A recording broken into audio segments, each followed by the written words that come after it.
Now in this video, I'm going to show you how I basically replace the computer module on this ABS pump without disturbing any of the brake lines.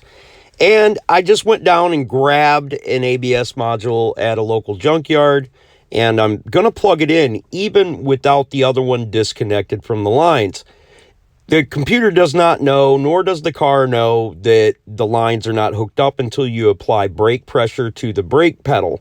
So this will work, and you can check and see if your lights go out prior to installing this pump. Now, the reason that this works is because none of this car doesn't know that these mechanical connections aren't hooked up. So now what we need to do is hopefully we can take the motor or the computer off of the side of here and just replace it with the one on the side of there. I've got my fingers crossed on that part. Hopefully I don't have to change this whole thing out and bleed all the brakes and everything.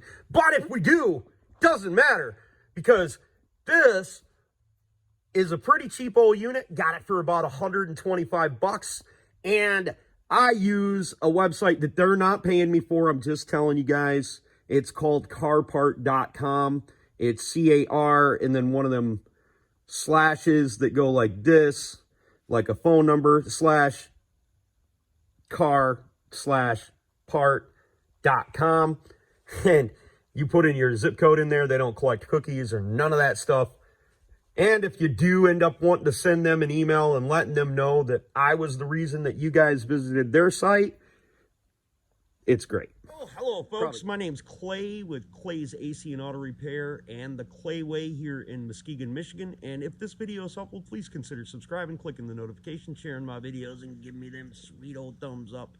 If you want to help the channel grow, possibly purchase something from our merch store, donate to us, or at the very least, if you're broke just like me, at nighttime, open up that old computer, turn that old volume down so you don't have to listen to this mouth run, and let one of my sweet Clayway playlists play all night long. If you've got a question for me, they're always free. I can't help you with your baby mama drama, but I may be able to help you fix your car. You can ask them on Clay's AC and Auto Repair on the Facebook Messenger. I certainly try to help everyone that I possibly can. Remember, if anyone else can do it, you can do it too. That I promise you. So let's get down to the repair of this vehicle. In this video, I'm going to use a shop manual, but you can get that down in the description. And it will show you how to fix anything on a Jeep Liberty from 2002 to 2006, even diesel models. So this computer assembly is held on by 4 T20 screws. Now, just in case I'm incorrect and I can't take this off without damaging it, I'm going to take the one off of the damaged one first and see how it comes off underneath the hood of the car by taking out these 4 T20 screws and having it unplugged. And we'll see if a bunch of brake fluid comes out. So even though I have probably over $100,000 worth of tools and equipment, I did not have a Torx bit T20 that was long like that. So what I did was I just cut off my T20 screwdriver style, and I'm going to tack weld it in there. I can imagine you could use some JV weld or something if necessary. And that's a 1/4 inch socket. So I can get that off without removing the whole pump. I could loosen the bracket on the pump possibly to get to the screws, but then I take the risk of bending or breaking the lines. That may be a possibility for you folks, but I'm not going to do it that way because I'm not even sure if this is going to work. But I had this old screwdriver in there, so it didn't really matter. If there's a Clay, there's definitely a way. So the overall length of the tool that I made is 2 1/4 to 2 1/8 inches long.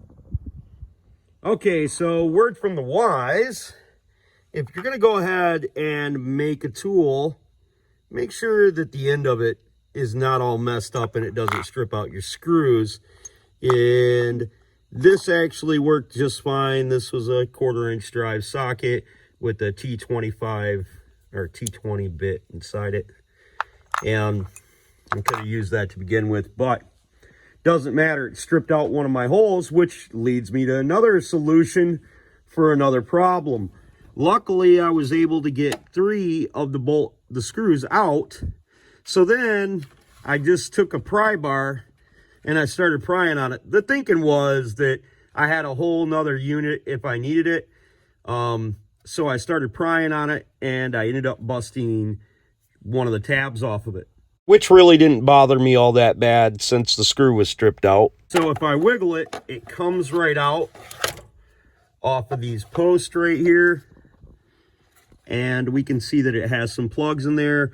We don't have any contamination in here. This really shouldn't leak.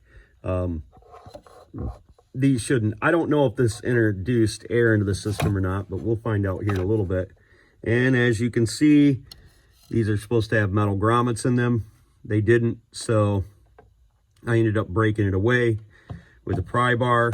And now we're going to put the new controller on there, fire it up, program it, see how she works. So dropping this down through the center allows us to line up the two tabs and then line up all the push pins and push it into place. And then we can snug it down 25 inch-pounds if you're getting all super critical about your torque specifications. I'm not that critical. I know how to tighten stuff down without breaking it.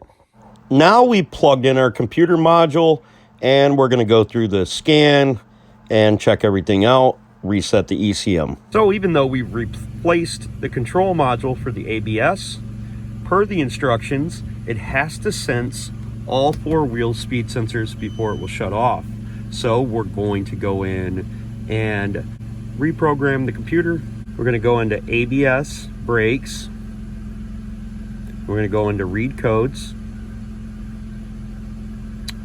And we're going to get all of these codes right here.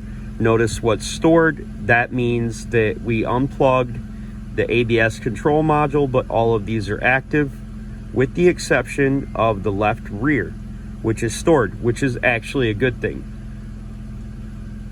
So now we're not going to be able to clear the codes, but you can take yours down to a local shop or bring it over here to me, and we're going to italicize the ABS. Now, most of the time during the original reading, it would have said mismatched VIN on the controller.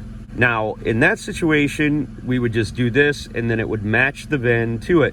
So if you do take it to a local shop, don't let them beat you up over the price, because I know these units are expensive and they got to make a little bit of money, but for the most part, they should be able to do this for $100, I would think.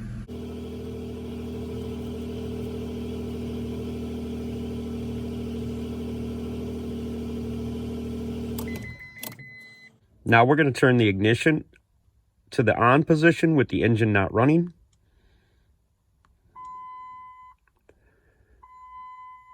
Now hopefully we can take it for a drive and we'll pull up live data and hopefully it sees the wheel speed sensors. And now it says to complete drive cycle, vehicle must be running at first, and then the vehicle has to be run between 3 and 15 miles an hour and turn the wheel at least 90 degrees. So I'm going to go ahead and do that and we'll get back.